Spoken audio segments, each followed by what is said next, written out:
What's up, guys? Welcome back to the Zero Takes channel. Today, I'm going to be reviewing Season 4 of... Much like the time in between Seasons 1 and 2, I haven't posted in a while, but I'm back and I'm excited to talk about what might be my favorite show at this point, one of my favorite shows of all time, that being Invincible. And man, where do I even start? This show is amazing. I think I should start by giving the people my rating out of 10 for this show, for this not for the whole show, but for this season 4. And I got to say, cinema, man, this is a 9 out of 10. Invincible season 4 for me, it's getting a 9 out of 10. For me, this show, this season 4 of Invincible has been amazing. Pretty much from the start. There was, some road bumps along the way, but it just continues the show to produce some of the best superhero and, just generally the best television that we've seen. I want to kind of start by kind of talking about the episodes. I'm not going to give like full in-depth reviews about them because that's doing too much, but it starts off episode 1. I thought episode 1 started pretty well. He has to make the decision to kill Russ at the end. It was pretty heavy stuff. And then you get into episode 2, such a good episode. You get the whole Viltrumite backstory of them, killing, and then you get the virus, and it was just such a good episode. It's got such funny moments between Alan and Omni-Man too. So, great episode there. Episode 3, a little iffy, but I still enjoyed it for the most part. You get the invasion part. What is it at this time? 3 or 4. Of the Flaxens, and that's all fun. And then you kind of like, at that point, you've only had 2 episodes on Earth because you have the Omni-Man and Alan episode, and you kind of get away from that. This whole season gets away from that for the most part, which a lot of people don't like. Some people do like. It's a very like split, part of the story, I guess, or the whole narrative. Because you've had, for the most part, this whole show taking place on Earth, bar a few episodes. And now, season 4, you get episode 1, you get episode 3, some of 5. I guess technically 4, but, I don't really want to count that. And then some of 8, most of 8, but it's a little different. To get back into it, episode 4 after 3. I liked 3 decent, but it wasn't my favorite. Probably bottom 2, honestly. And then you get episode 4, which is obviously the worst of the season. I didn't hate it as much as everyone else. I don't think it's just strictly filler. You get good moments. I think you get the best of that episode is just what you get from Mark and like his internal turmoil and everything that goes along with that. You get good character building through Mark. You've kind of already been doing it this season, so I don't know if you needed to hammer it in more, but I didn't hate the episode. I didn't love it. It's the worst of the season. It is what it is. Everyone is out there just completely slandering this episode, and I understand. That's just not how I feel about it. And then you get into one of the best like 4 episode stretches in any show. You get episode 5, which out of those 4 episodes is my least favorite because it's a lot of setup and stuff. You get, I believe that episode's when you get the good Debbie and Nolan talk, which is the best part of that episode. Other than that, well, I shouldn't say that because the end fight is amazing and the guts, oh my god, brutal to watch. Like the first time I felt sick watching this show. It was that bad. But other than that, I thought it was a little slow, a little, setup-y, which it's supposed to be. And there's nothing wrong with that. For me, worst of the best 4. So, still high praise, especially in a 9 out of 10 season. And then you get into episode 6, which I really liked. I really liked Nolan and Oliver kind of reconnecting again. And then the fight at the end was also pretty good. I don't think it was as good as episode 5's, but just the content of that episode, especially regarding like what I said, Nolan and Oliver, just makes it a little higher on the totem pole for season 4 episodes. Just for me personally, I get it if other people have 5 over 6, but then you get into the last two, which are the best two of the season. Some of the two best episodes of the show. And everyone knows episode 7. I'm not going to talk much about episode 7. Thrag is a demon. You know, we thought we had a good plan, didn't have the best plan. You know, some people saying that's a success, destroying the planet. I think it's like a moderate success, I guess. I mean, you killed more people died than, or more Viltrumites died than people on our squad. I mean, you walk away with just Thetis dying. But I don't know if I'd call it a victory with half the squad, you know, getting destroyed, pretty much. Not dead, but destroyed. And then blowing up the planet, kind of not forcing their hand to go to Earth, but making the smart strategic play to go to Earth and set up what's eventually coming. So I've never read the comics, but I kind of had a few spoilers, so I know some stuff that's upcoming. I'm not going to say it here, but it sets up, destroying the planet really sets up a lot coming in the future, and I don't know if you can really say for the most part that that's a success in episode 7. Amazing episode though. So much good. That is the best episode of this season. I just really love 8 as well. So to talk about the finale, in episode 8, it's a calm episode. Everyone people are a little split on 8. I love it. I understand why it's slow, all these fake outs, but I think all these fake outs and all this PTSD that's happening to Mark, it's just done so well, and it's really showing how much he's actually had to go through. He's had his hand forced to start killing. You know, he had to, technically at the end of season 3 with Conquest, even though he survives and comes back. And then he has to do it in episode 1. He almost does it again in episode 3. And, you know, he's kind of doing it in 4. And then he has to eventually kill Conquest again. And I feel like that is weighing on him, along with, of course, the threat of Thrag being an actual monster and, you know, just tearing the Earth apart is looming that whole episode. I just think it's so great. The character reunions are pretty good for the most part. Some more, some less. Like, I really like Eve and Mark's reunion. I don't love all the stuff with Omni-Man and Debbie. I'll get into that in a little bit. But, you know, just to say that nothing really happens in the episode, it's insane. At least for me. Like, that and, you know, not Thrag and Mark's fight at the end, but their conversation is one of my favorite conversations in the whole show. Thrag kind of forcing this ultimatum on to Mark, and him understanding and going with that plan.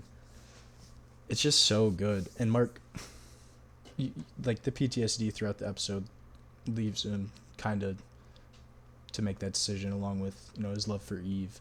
But that talk, like, the lines being delivered in there. Mark said, "What?" Like, I forget the full quote, but Mark's like, "What did I do?" And he turns around and he said, "You just saved every living being on this planet." Just chills.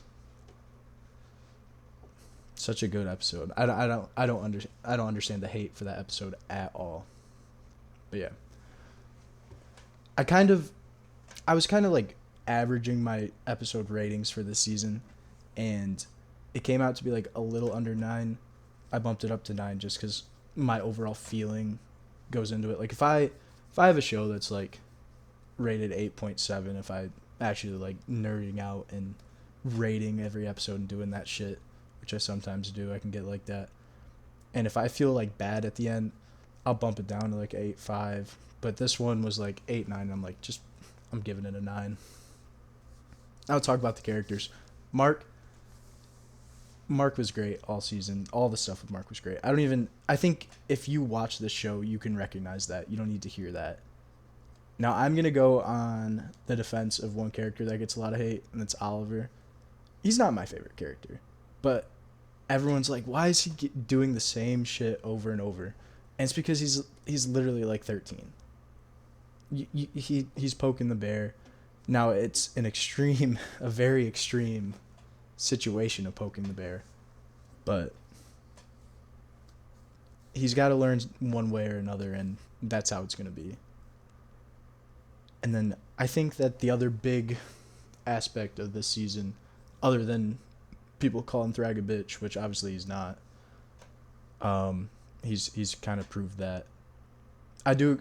I have heard some takes from like I watch like skate pod stuff like that where he's still like mentally what I think Hack guy says he's like mentally a bitch, and he's like mentally unstable for sure. I don't know if I'd call him a bitch, but definitely unstable. But I feel like all villains of shows kind of are. I feel like Thrag is actually written well enough. Like I like Thrag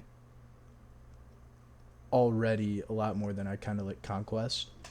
Conquest was kind of like crazy, and he has this whole great like I'm so lonely kind of thing. And all that's great too. You kind of see like that aspect. But Thrag is so like I feel like he's so calculating up into like all throughout the show he's so calculating. The only time he's not is when his literal planet explodes and then he kind of goes off the rails. But that's how I feel about at least Thrag.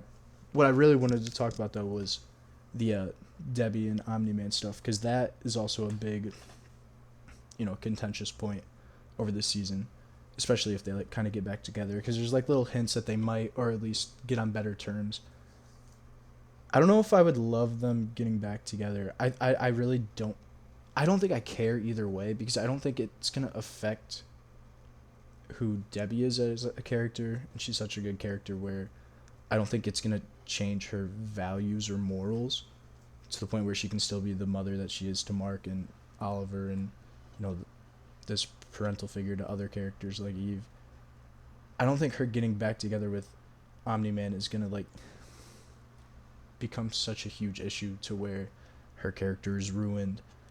And then to talk about Omni-Man, I don't think like them giving him a redemption arc to get back with Debbie is bad. Like obviously he's gone through his redemption arc, or at least is very well through the way into it. And like I just think he's one of my favorite characters. He's such a good character because he's crazy in the first season, like not crazy, but he's stuck in his ways in the first season.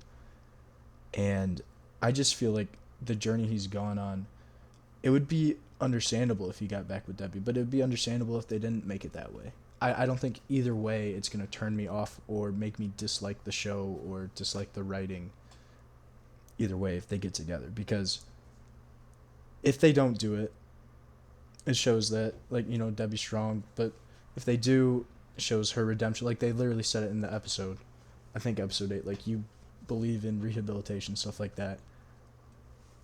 Omni-Man it's just such a great character to where like people can just be so completely split but also love him at the same time. Like the people that don't want him to get back together with Debbie, I don't think that they hate his character. I think they really I don't know how you can't like love that character even though he's not a good guy. It almost feels like for me when Omni-Man's on the screen, it's almost like the Homelander thing where The Boys is always better when Homelander's on the screen. Invincible, the characters are a lot better written and it's a lot better show, at least for me. But Omni-Man kind of like raises the bar while watching. So I always welcome Omni-Man. I always welcome any of his arcs. Like I love his redemption arc. I still think for me he's got a ways to go, but everything that we've gotten from him this season has been great. And I'm just really looking forward to getting this going. What's the biggest thing I'm forgetting? I'm definitely forgetting the animation. I couldn't care less. The story's so good where it doesn't matter to me.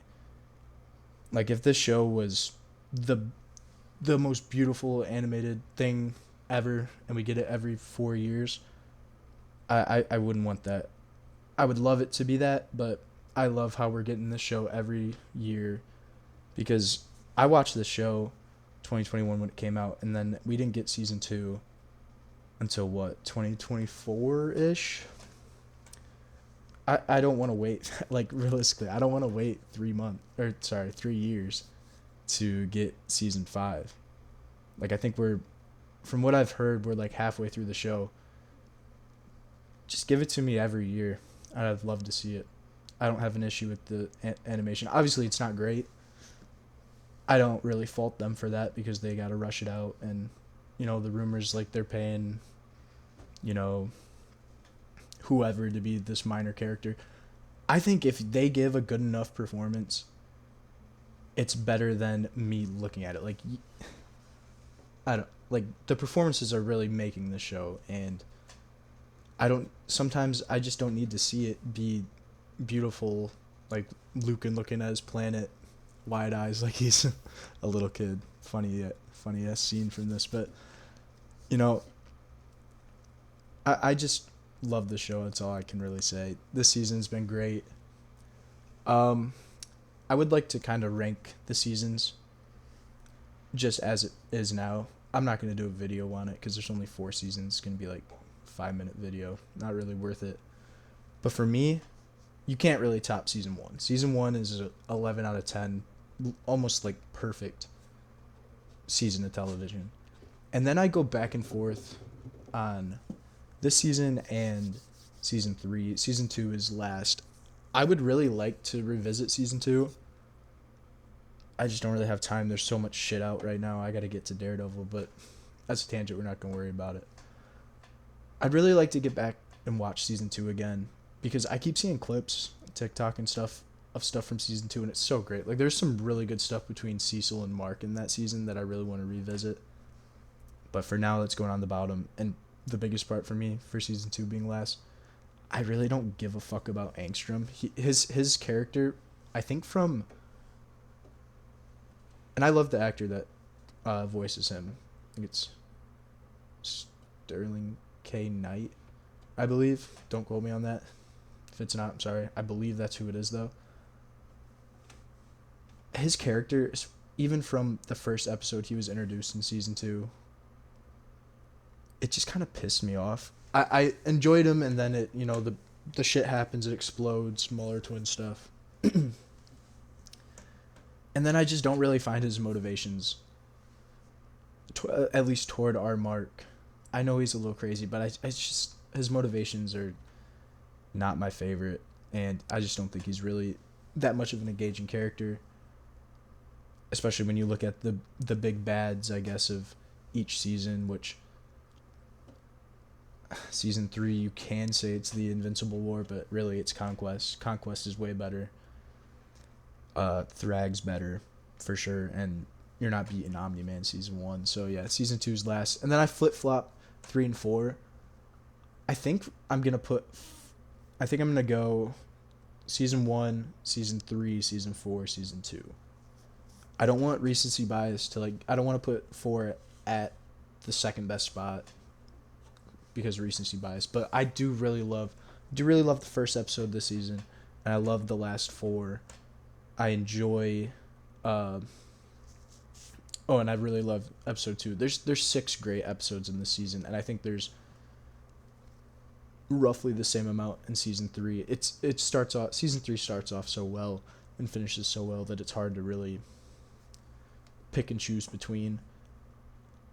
I just think I'm going to put season 3 ahead, give it some time, and see if season 4 passes it in the future for me, but we'll see. But for that, I thought this season was great. Season 4 of Invincible. That's going to be my review. Thanks for watching. I'm hoping to get a little more consistent on here, and that's all I got for you today. So, thanks.